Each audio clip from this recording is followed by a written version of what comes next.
ওং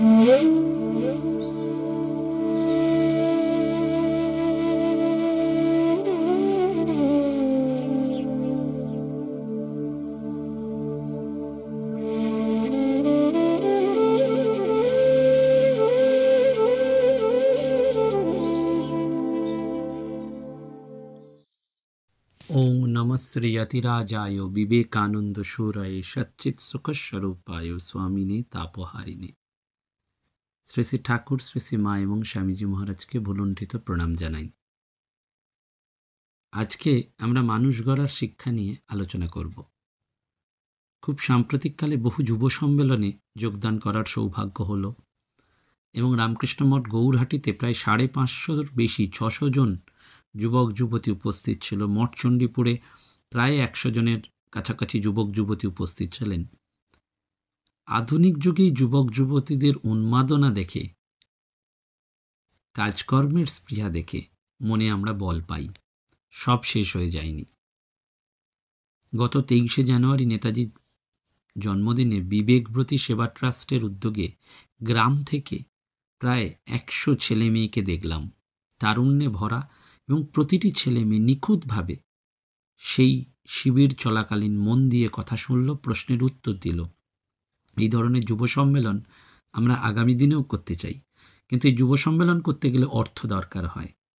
যুব সম্মেলনে কোনো ভক্ত সম্মেলনের মতন ফিজ নেওয়া যায় না। আমার ব্যক্তিগত ইচ্ছা আছে যুবকদের কেরিয়ার, শুধু স্বামীজির কথা বললে হবে না, তাদের কেরিয়ারের সাথে সাথে চরিত্র গঠনটা মেলাতে হবে। এই কাজটি করার জন্য অর্থ এবং রিসোর্স পার্সন দরকার। যেহেতু ভালো রিসোর্স পার্সন আনতে গেলে অর্থের দরকার হয়, তাদের টিফিন খাওয়া দাওয়ার ব্যবস্থা করতে হয়। তাই এই ব্যাপারেও আপনাদের সহযোগিতা আমি প্রার্থনা করছি। এবং বারবার মনে রাখতে হবে যে আজকে আমাদের ভারতবর্ষ নানান সমস্যায় জর্জরিত, সমস্যার পাহাড় জমে গেছে, এবং সেই সমস্যার মধ্যে মূল যে সমস্যাটি সেটি হচ্ছে যথার্থ মানুষ নয় বলেই, বা মানুষ আজকে যথার্থ মানুষ নয় বলেই এই এত সমস্যা। অর্থাৎ মানুষকে মানুষের মতন দেখতে হলেই যে সে যথার্থ মানুষ হয় তা নয়। মানুষের বিশেষত্ব হচ্ছে মননশীলতা। মানুষ চিন্তা করতে পারে, বিচার বিবেচনা করে কাজ করে। সেজন্য এই সমস্যা সমাধানের দুটো পথ, একটা প্রতিকার, একটা প্রতিষেধ। প্রতিকারের চেয়ে প্রতিষেধই ভালো। এবং সেই প্রতিষেধটা কি না, শিক্ষা, ধর্ম এবং সংস্কৃতির মাধ্যমে মানুষের চিন্তার জগতে, মনের জগতে পরিশীলিত করার প্রক্রিয়া। অর্থাৎ উন্নত মনা মানুষ তৈরি করা। মানুষ যত উন্নত হবে, যত তার স্বার্থ চিন্তার চেয়ে অপরের ভালো মন্দের চিন্তা প্রাধান্য পাবে, তত তার জীবনটা উন্নত হবে। স্বামীজি বলছেন যে এই যে বৃত্তের পরিধি, অর্থাৎ নিজের কেন্দ্রের চারিদিকে একটা বৃত্তের পরিধি বাড়বে, এবং যার বৃত্তের এই পরিধি অনন্ত হয়ে যাবে, সেই যথার্থ মানুষ। আমাদের দেশে প্রাচীন কবি দার্শনিক ভর্তৃহরি বলছেন, স্বার্থযস্য পরার্থ এব স পুমানেক শতামগ্রণী। সৎ ব্যক্তিদের পুরোধা তিনি, যার একমাত্র স্বার্থ হচ্ছে পরার্থ, অপরের কল্যাণ। যথার্থ মানুষ গড়ে তোলাই সামাজিক উন্নতির প্রধান কাজ। শুধু সমাজ নয়, ব্যক্তি জীবনেও এই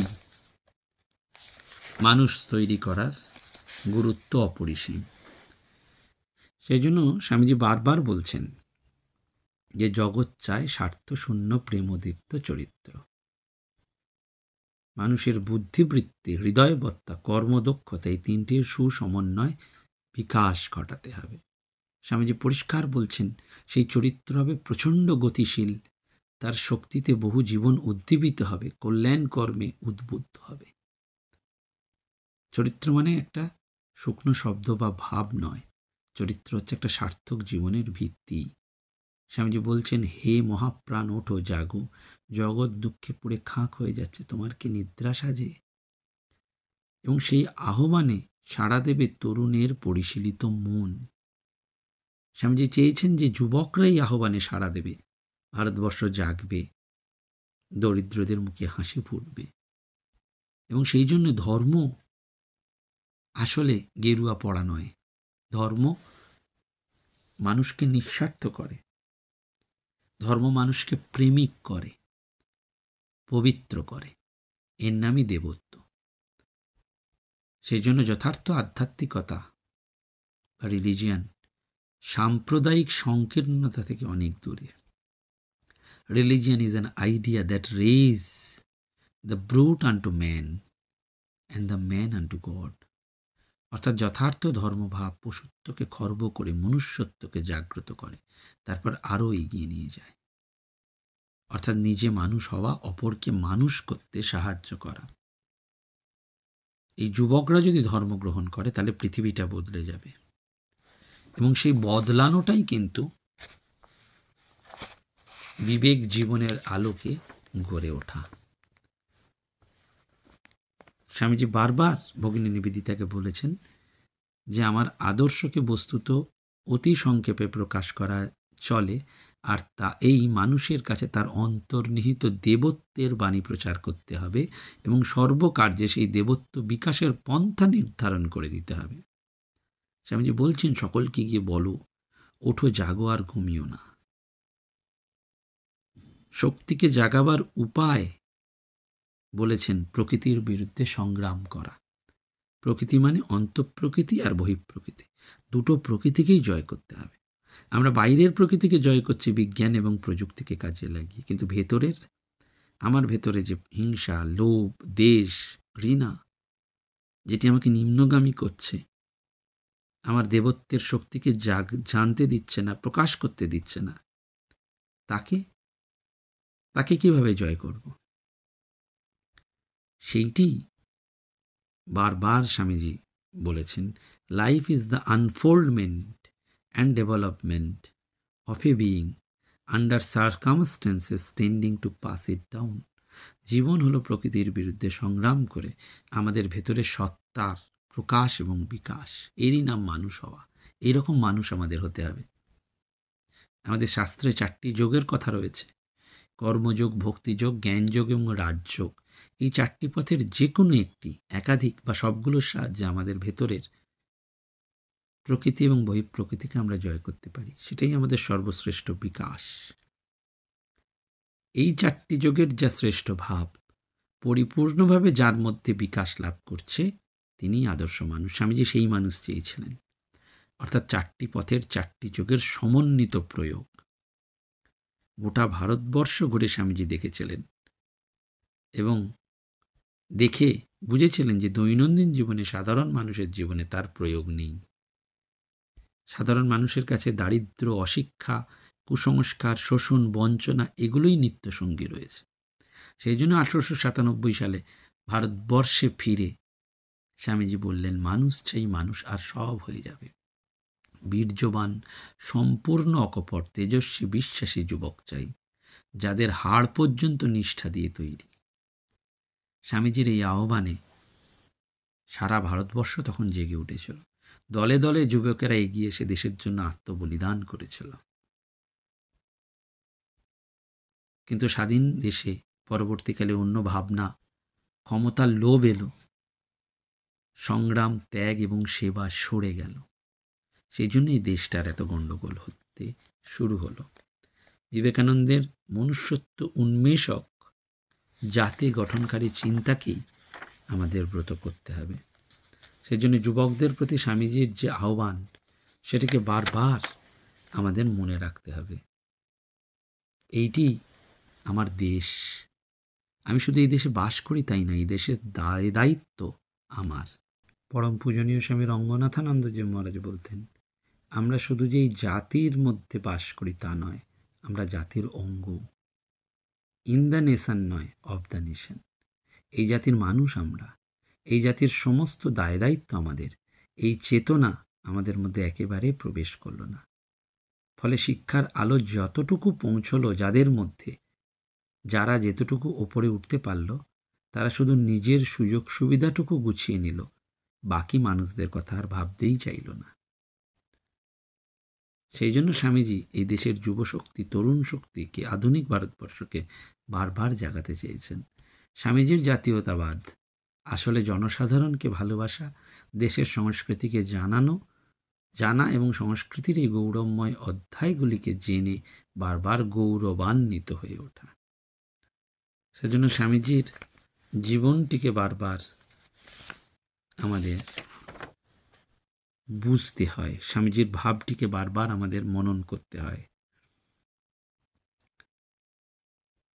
এবং জনসাধারণের মধ্যে শিক্ষার প্রসার স্বামীজি চেয়েছিলেন। টেকনিক্যাল এডুকেশন, টেকনিক্যাল ট্রেনিং দিয়ে ইন্ডাস্ট্রি শুরু তৈরি করা তার পরিকল্পনার মধ্যে ছিল।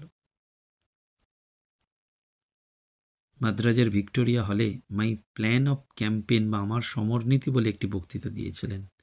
সেখানে তিনি বলছেন, I did not go to America as most of you know for the parliament of religions, but this demon of a feeling was in me and within my soul. I traveled 12 years all over the India, finding no way to work for my countrymen. অর্থাৎ তোমরা অধিকাংশই জানো ধর্ম মহাসভার জন্য আমি আমেরিকায় যাইনি।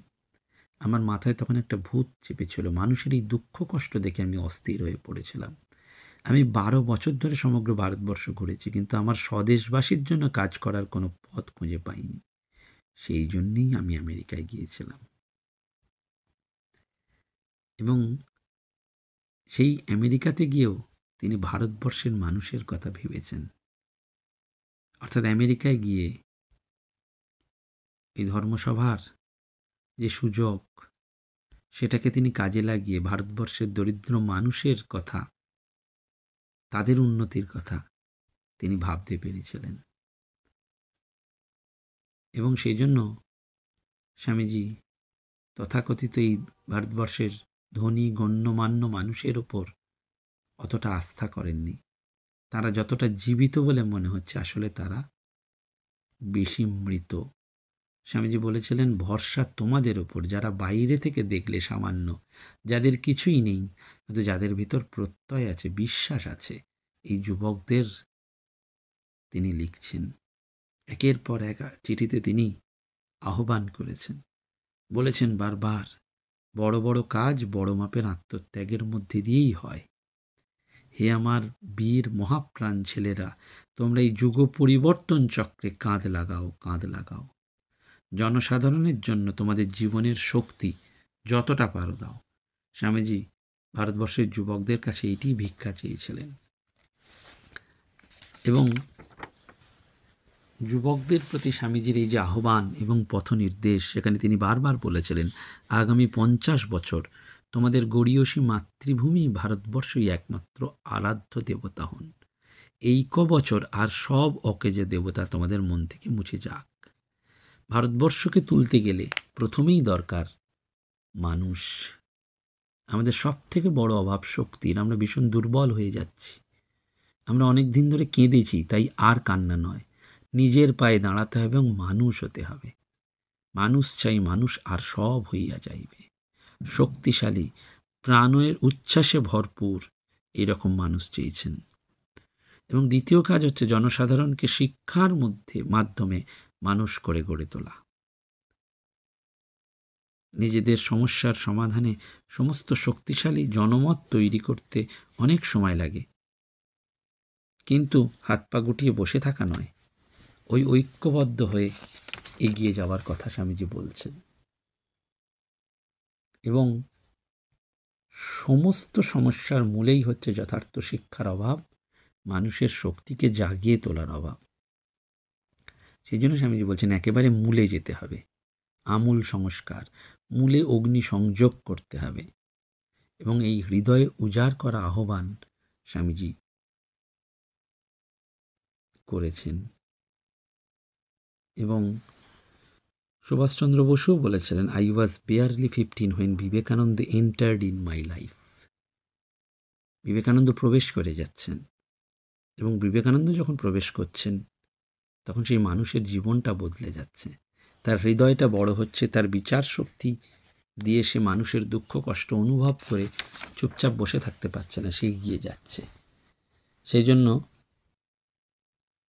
স্বামীজি বারবার বলছেন, forget yourself and this is the first lesson to be learn. আমরা হয়তো অতটা পারবো না, কিন্তু তবু স্বামীজির ভাবে কাজ করব। Let the lion of Vedanta roar, Swamiji বলছেন। বেদান্ত সিংহ গর্জন করলে মানে ভেতরের শক্তিটা যখন আমাদের জাগ্রত হবে। বিবেকানন্দের সেই বাণী আমাদের মধ্যে আগুন জ্বালাচ্ছে এবং নতুন ভারতবর্ষ গড়ে উঠবে, এতে কোনো সংশয় নেই। স্বামীজি নিজেই বলে গেছেন, আপনাতে বিশ্বাস রাখো, ধর্মে এক বিন্দু আঘাত না করে জনসাধারণের উন্নতি বিধান, সেটি আমাদের মূল কথা। আমাদের বারবার ভাবতে হবে। যুবকদের সংগঠিত করার জন্যই স্বামীজির জন্ম, নিজে বলেছেন। তাই এই যুবকদের মাধ্যমেই আমাদের দেশ এগোবে, এগোতেই হবে, অন্য কোনো পথ নেই। নমস্কার, ধন্যবাদ। প্রাণারাম প্রাণারাম প্রাণারাম প্রাণারাম প্রাণারাম প্রাণারাম। কি যেন লুকানো নামে তাই মিষ্ট এত তব নাম প্রাণারাম প্রাণারাম।